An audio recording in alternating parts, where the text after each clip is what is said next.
Hey guys, I'd like to share some files with you that we created probably 25 years ago. These files have been used by our customers to back up their computers with great success and no loss for many years. So if you want something that's tried and true, try these. They're simple DOS batch programs. If you like what you see today, please like and subscribe. Today I'm on here to share with you a backup system that we used for probably a good 25 or 30 years with our PC customers. This backup should work with Windows 10 and Windows 11. You don't have to be a computer guru to use this. This utilizes a command prompt xcopy command, and it's a very simple design. Sometimes the simplest thing is the best. You don't need an elaborate backup program to keep your files safe. This backup is a multi-layer backup, so it keeps an extra copy of your files. One of the biggest problems I ran into over the last 30-40 years was people would accidentally erase their files or rewrite their files or overwrite their files. Typically when this would get done, if a person only had one backup and then they backed up their file, it would overwrite the backup with the bad information where they'd messed up the file. So the first thing you want to do is get yourself a USB backup drive. It can be either a 1 terabyte or 2 terabyte. I recommend a 2 terabyte. I also recommend the Western Digital hard drives or the Western Digital USB backup drives. They seem to perform very well. I'll leave a link. I'll find that and leave a link in the description for you. So when you insert your drive, now I don't have my full backup drive in here for the demonstration, so I've just used a USB flash drive. So the first thing you want to do is insert your flash drive, then check in your My Computer and verify where that drive actually went to. So if you go to this PC, I'm going to scroll all the way down here, I can see that my backup drive is E. And yours may say have something different on the label. I changed the label on this one to say USB backup for the video. So now that we know that our drive is in E, we can find the appropriate 3-layer backup. So I have created one for E, F, G, and drive H.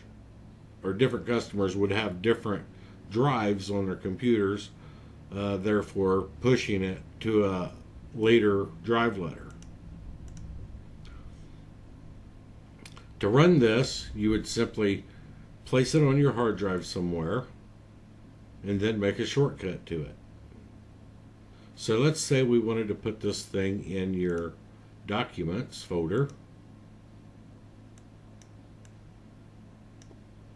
We would open up your Documents. Using your right mouse button, you would drag that into your Documents folder. In this case, we're going to move here. Once you have that file saved to the location where you want it, then you can drag it out to your desktop and create a shortcut. So I'm going to make these available for you online, and it may show you an error or say that it is possibly a dangerous file when you download it. I can assure you that it is not, and it will possibly show you that on some antiviruses because of the nature of the file, because it actually backs up your user profile information or your documents, pictures, and so on. So let's take a look at what's inside of this file. So I'm going to right click and edit the file. And basically what this does, first thing it does is there would be 3 copies ultimately on your backup drive. There would be file number 3, file number 2, file number 1, and then your very latest backup that you did. So essentially it's 3 layers, but you actually got 4 different copies of your backup. So if you run this backup once a week, then you would have files for 4 weeks. So let's say you ran your backup and then you realize, oh no, I've overwritten a file or changed some information that I can't get back. You could go back another 3 weeks and retrieve that information that you needed. So anyways, here's the guts of the file. This last line here you probably will not need. That is specific. You could probably just go ahead and highlight that and delete that, unless you're using a program called System Scheduler. That was a program that all of our customers used pretty much, so we made it so that it would back up their scheduler. So after this makes the multiple layers, then it goes out and gets the very latest copy and backs that up, backing up your documents, your desktop, your favorites, your driver's folder if you have it, downloads, links, music, pictures, videos, an install folder if you have it under your name, contacts, searches, app data, roaming, and in this case it used to back up Postbox, which if you don't have something, it won't do anything. It'll just skip over it because it's not there. And then it also backs up Thunderbird email. Okay, so let's look back at the USB backup drive, and you can see that it's empty.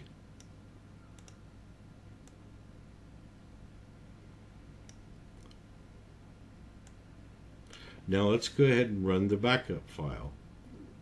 That one there. And you'll see that it created a folder here called Tubes. Tubes would be whatever your username is on the computer. It may say John or Jerry or whatever. So a week goes by, you put your USB backup back on, and you run this again. So now it copied originally what was in Tubes to Tubes 1.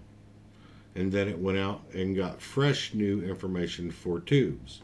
Now it will only get information that has been changed or files that have been updated. So it will not back up everything each time. This is really quick because I don't have any data on this user account that I created just for this video. Yours will take a bit longer. But once you instigate it, wait until the screen disappears. It will finish the backup by itself and the command prompt screen will disappear. So now let's say 2 weeks have gone by, and let's run our backup again. So at this point it's copied everything in 1 to 2, or updated everything from 1 to 2. It's updated everything from Tubes to 1, and then it's updated Tubes from whatever the current information is on your computer. And again, you can run this one more time, and this will make the third layer of the copy.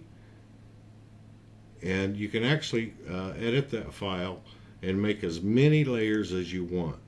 If you wanted to make, let's say,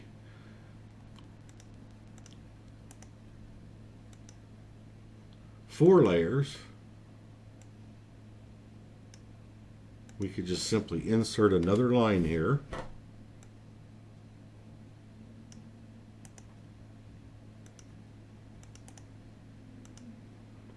And we would just change the number here to 3 and 4.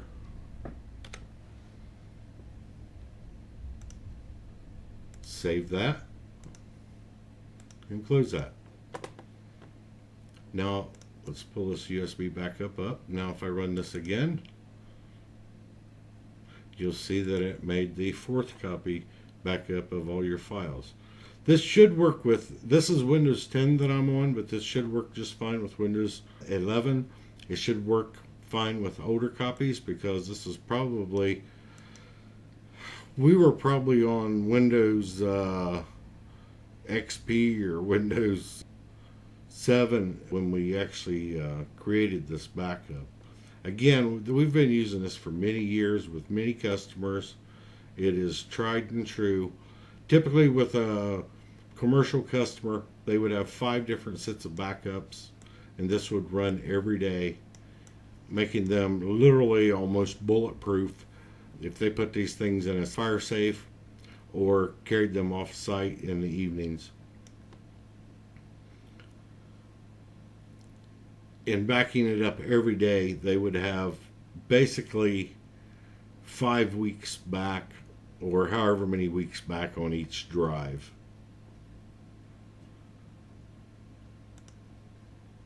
So basically they would come in the morning and switch their USB drive.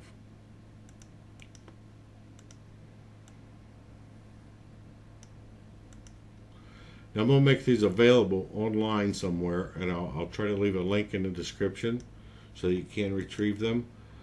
You may have to rename the file. I might go ahead and rename them as a .txt file, and you may have to change this back to a BAT file to make it operable. The reason I would do that is just simply so it don't give you so many alarms when they download. So let me rename this back.